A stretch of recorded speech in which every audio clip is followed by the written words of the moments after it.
Hello and welcome to this video.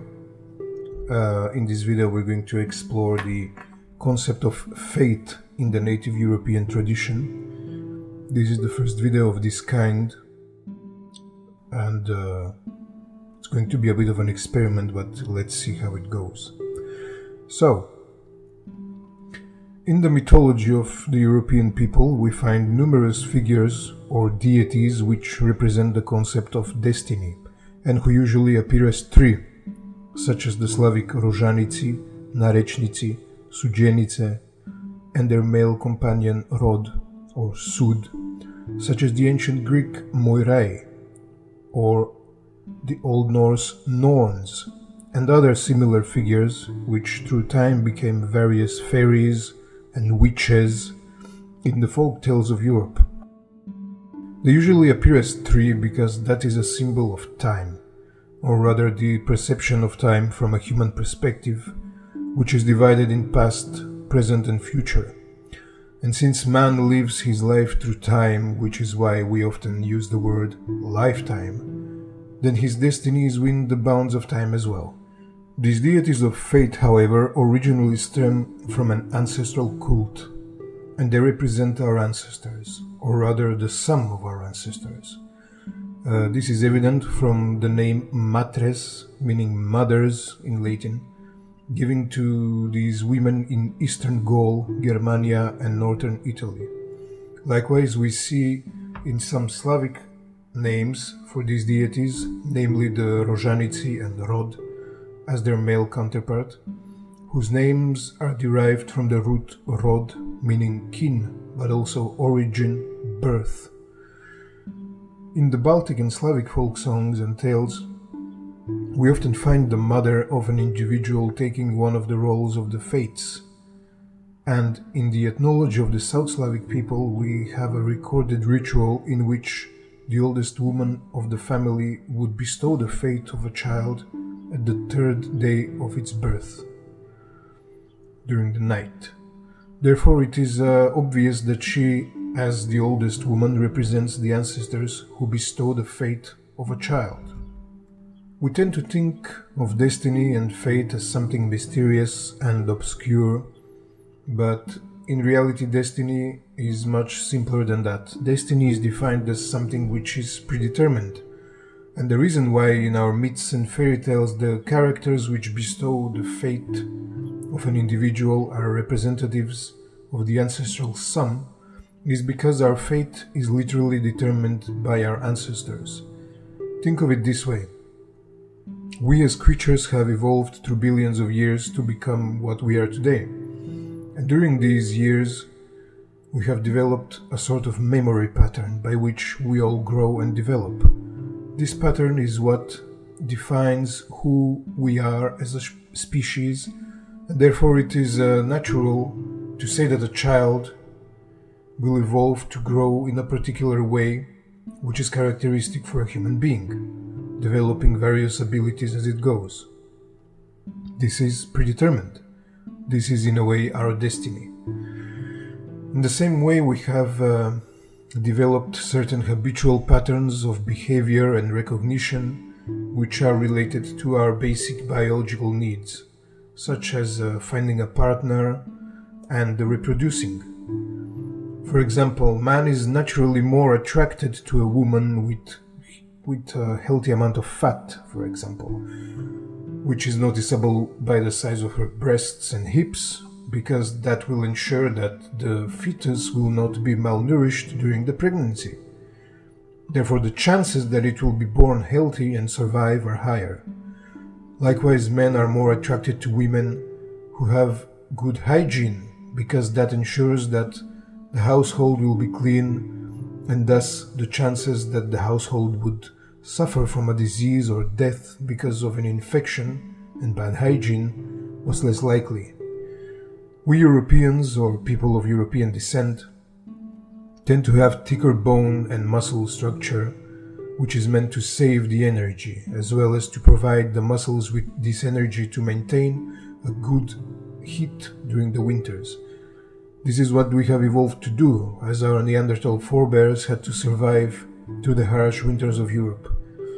This is why women tend to be more attracted to men with a well-developed muscular body as well as a good amount of fat. Likewise, they tend to be more attracted to older men because they are more experienced and provide security, whereas men are more attracted to younger women because they are more fertile. We instinctively define beauty by the health of an individual. That is predetermined. That is simply our fate. Of course, these characteristics vary among the different human races or subspecies, if you will. And here we're speaking about Europeans. All of these unconscious patterns of behavior and development should be considered when we define ourselves.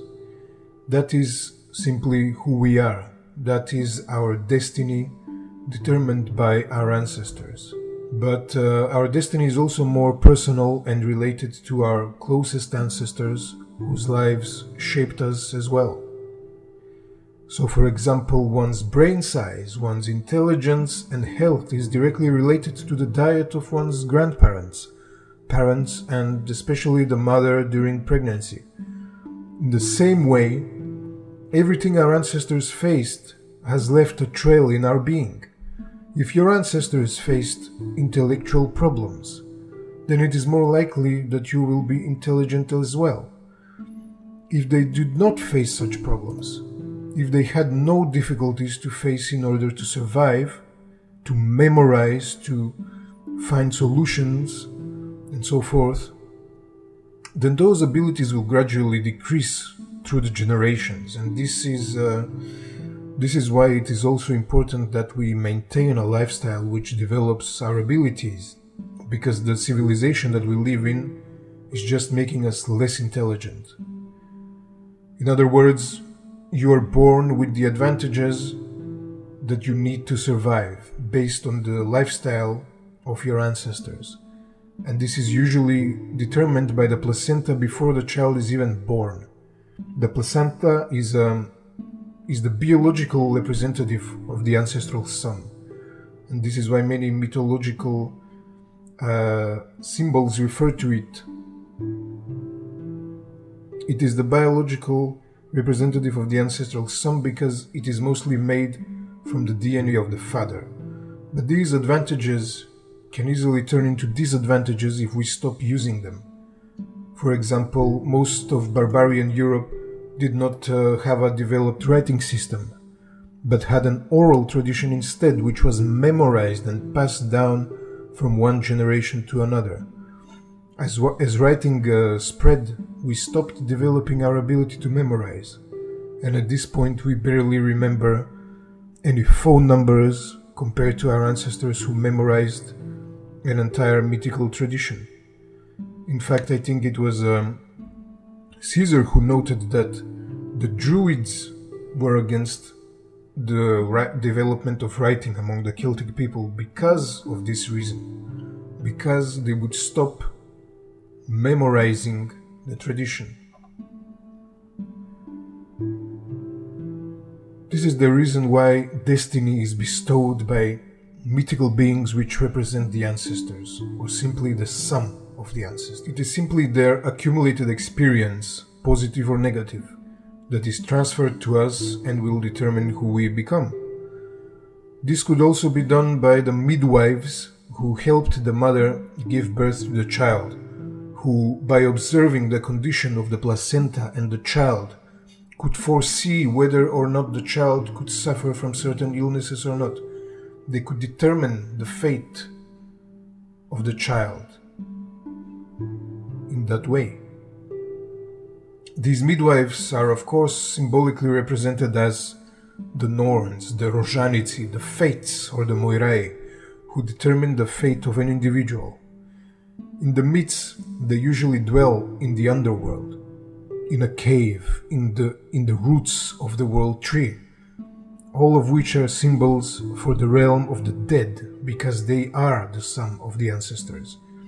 They can appear as fairies near a lake, as women near a spring or near a well, such as in the Norse mythology, where we find the Norns near the near the well under the world tree. And this water is a symbol of the memory that we inherit from our ancestors. It is the blood of the placenta which nourishes the fetus in the womb. It is the well of Mimir from Norse mythology, from which Odin drinks in the Norse myths. It is the well guarded by the fairy, or rather Vila, who is called Vela in the South Slavic tradition, from which Prince Marko drinks. It is the source of life, simply, the source of wisdom, the source of memory, inheritance, and enlightenment. But this memory can also be unconscious, like all the instincts and patterns of behavior that we have developed through time, which is why, for example, in Jungian psychology, this water is identified with the unconscious. It is also where our imagination stems from, our creative fantasy, and the mythological content which often appears in dreams. This, however, does not deny free will, because we always have the choice to decide what to do with what is given to us, making our decision limited. However, we should not define ourselves only by our voluntary action, because that is an extremely limited definition of oneself when we consider our unconscious and involuntary biological patterns of growth and behavior which define who we are much better. In fact, it is through that which we are unconscious of that we can realize who we really are, because our unconscious self has evolved through many years of adaptation to living in nature and has made us who we are. For example, we are largely unconscious of the processes that go around in our body, some of which we already discussed. It is not us who willingly determine the destiny of our bodies. It is not us who willingly determine the density of our bones, the color of our skin, the color of our eyes or hair, or the beating of our heart. We don't do it willingly.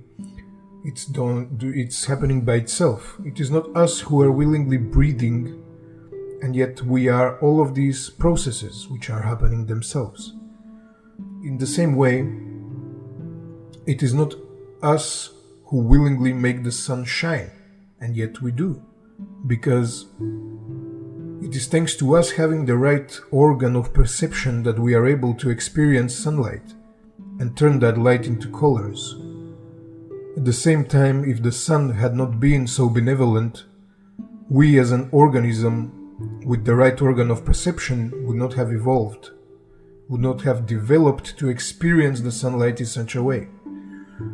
And so we are the same organism. And our body knows that it is an inseparable organism from the whole universe, and that it is the same process as the sun shining and the rain falling.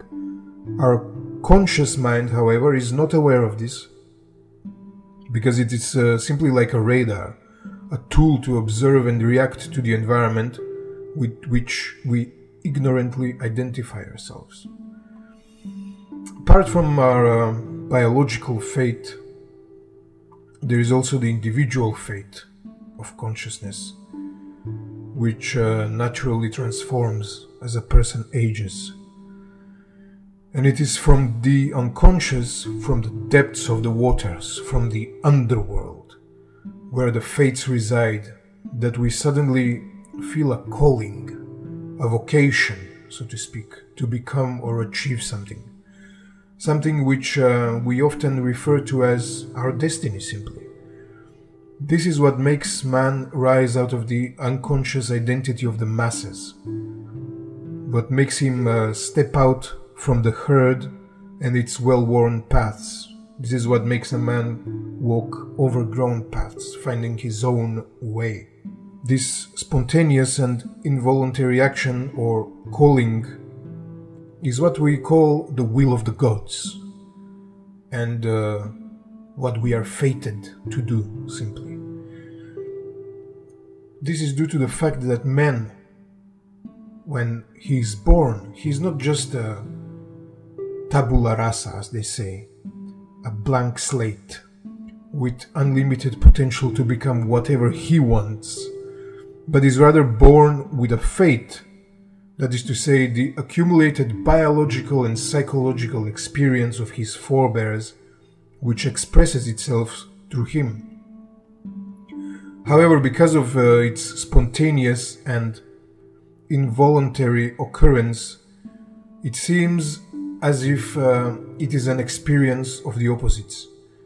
The conscious mind, the ego identifying itself with the voluntary action, and the unconscious forces which suddenly provoke something involuntarily. And in this situation, if the ego does not submit to this fate, to the role that the gods have assigned for us, then it appears as a curse, as destructive, as a vengeful and fearsome force, and as a intolerable burden. But if we submit to it, to relinquish the ego to the will of the so-called higher self, or as to the will of the gods simply, we will then symbolically die and be reborn as a new person, as the person we were destined to become, simply. Fate then becomes a sort of spiritual blessing. But in that case, our fate is the outcome of our unconscious tendencies of the gods. And if we work to become more conscious of these tendencies, we can expand the range of our personal freedom, which is naturally limited, as in the case of our biological fate. If we do not, however, and if we deny our fate, it will continue to be something that happens to us, which we do not want to happen, and will inevitably lead us to destruction. We are going to be the victims of our fate.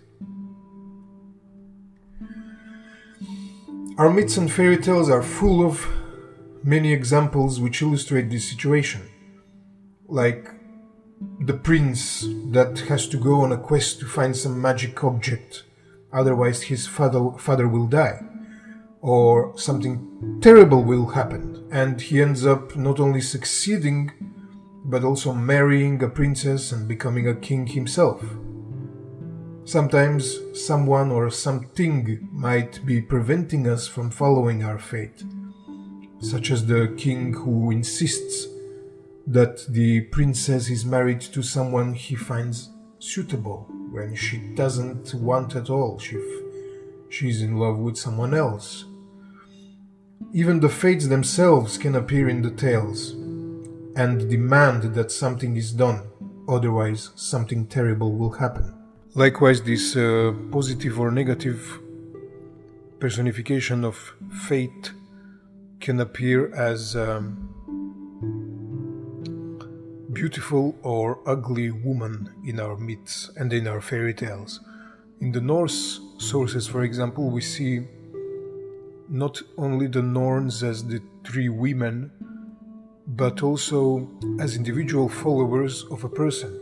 So, for example, a person who has positive fate, who has luck in life, you could say, is followed by a Norn which is, or watched over by a Norn which is beautiful or young, while a person who has bad luck is watched over by a Norn which is miserable, which is simply negative. And we have the same situation in the South Slavic folklore, for example, where the luck of one's life is personified as a young and beautiful woman, or as a old and ugly, miserable hag. So this is the personification of fate, which we can experience simply by accepting it and accepting its lead, or simply by denying it and experiencing the terrible consequences of it. Therefore, it is a sort of direct consequence of our actions, because doing the honorable thing ensures that we will have positive fate, positive luck in life. And this was personified in many ways in our myths, but we'll leave that for some other video. Fate is therefore seen as something that cannot be escaped, whether we accept it or not. For every man has a fated day to die. And in a strange way, this view made our ancestors develop a sort of reckless courage towards any situation, as a way to prove their honor. For example, if a man is faced with a mortal threat and has the choice whether or not he will face it, our forebears would have faced it, because if they faced it and died, then it was their fated day, and they died with honor. If they did not die, it was because it was not their fated day, simply. But they did the honorable thing, so they gained honor and glory from their deeds. So it's a win-win situation for them. But if a man refused to face the threat and died the same day in his bed, for example, he died because it was his fated day, and he died like a coward. Whereas, if he did not die in bed, then it was not his fated day, meaning that he would not have died facing the threat either.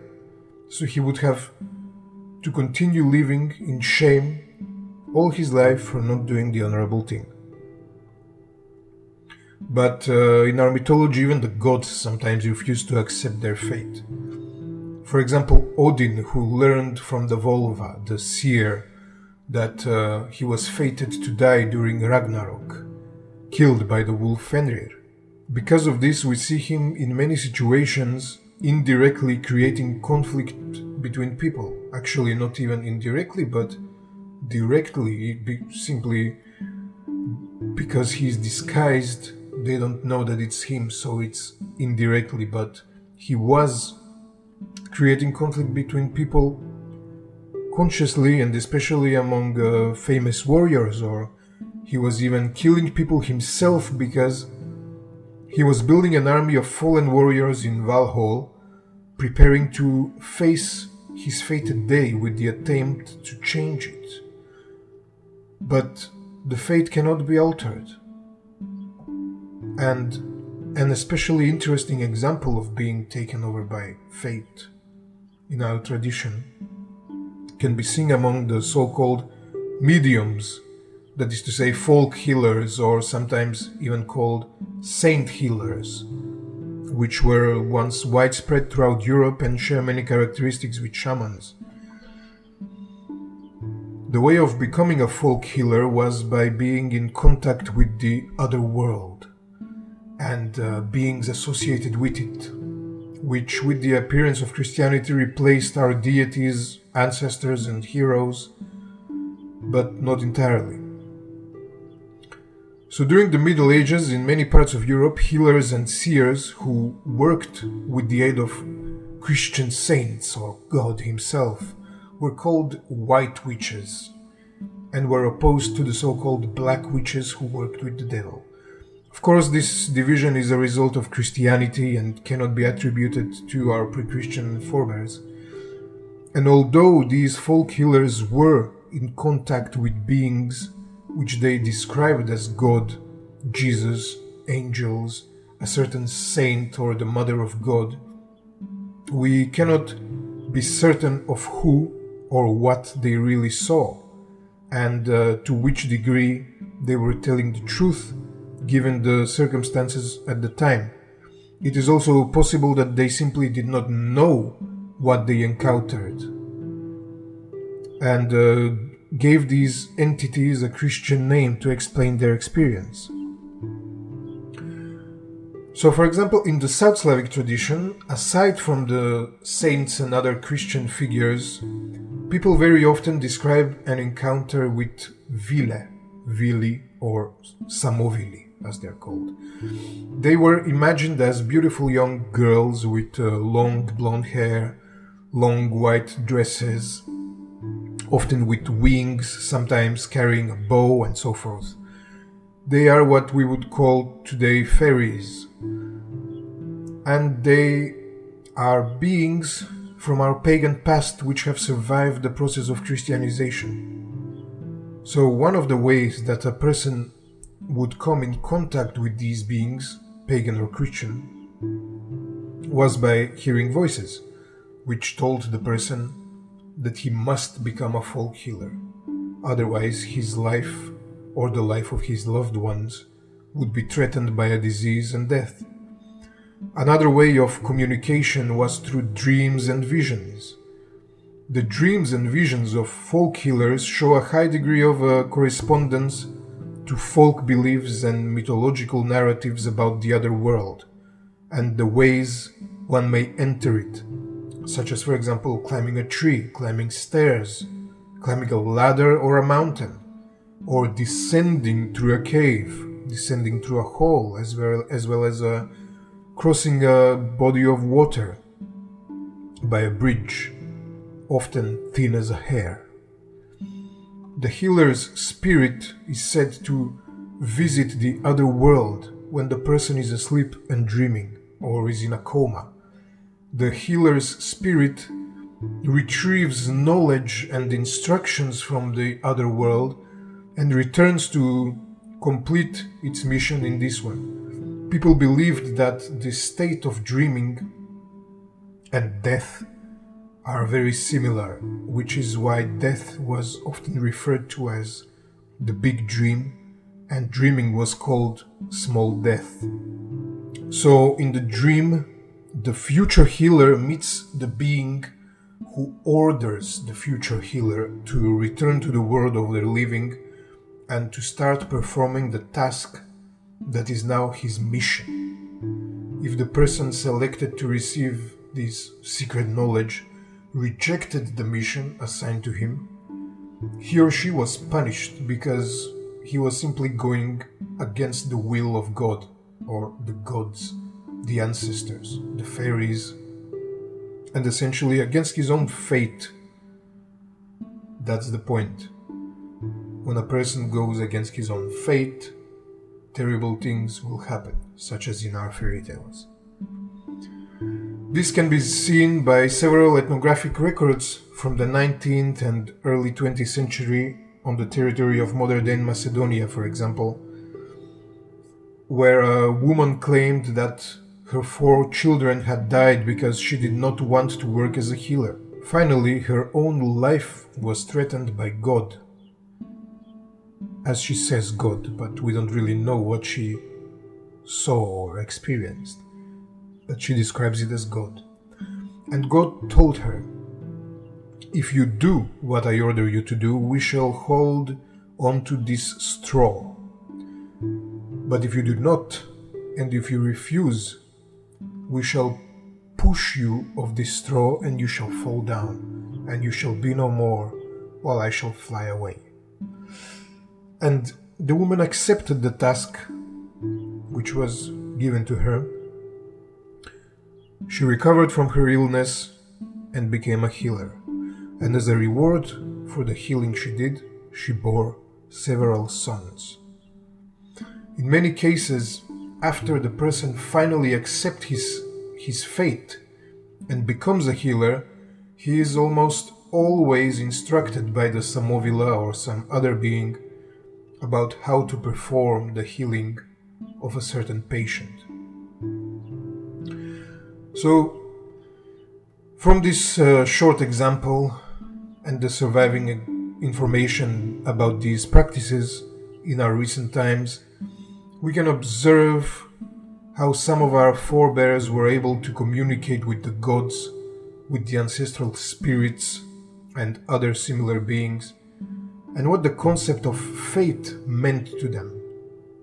And although modern people would describe these phenomena by using terms derived from modern psychotherapy, such as the unconscious, our forebears would have used terms such as fate, the other world, the gods, the spirits, the ancestors, and so forth. And they were absolutely right to do so, since they did not have scientific categories and a completely sterilized and rational view of the universe as we have today, but expressed their scientific knowledge in symbols and myths. These symbols and myths still speak to us today, because they have always been a part of us, and as such they are a part of our fate, of our calling, of our vocation, which would explain why so many of us are eager to understand better our ancestral worldview rather than the Abrahamic worldview, why we are attracted so irrationally to our primordial culture and not to the Abrahamic religions or to this modern society which is drained of all life. In fact, I think it would also explain why so many Europeans are attracted to Catholic or Orthodox Christianity, which, unlike Protestantism, have preserved many pre-Christian concepts and ideas. I also think that this is why so many people feel the call to abandon this modern society for a simpler life, a life more similar and closer to that of our ancestors, but are prevented from following their fate because of fear, because of lack of support and restraints from the system, which will inevitably lead them to their destruction as the modern world falls, for that is what the fates have foreseen. As the old saying goes, fortune follows the brave. Thank you very much for listening to this video, to listening to me talk. I hope it was not unbearable. And if you're interested in more about these things, then check out my books, simply. Because if there is one thing I'm trying to promote here, that's really the worldview of our ancestors, which I do the best through my books, which are available on Amazon. And check out my social media if you're using any. And have a nice day.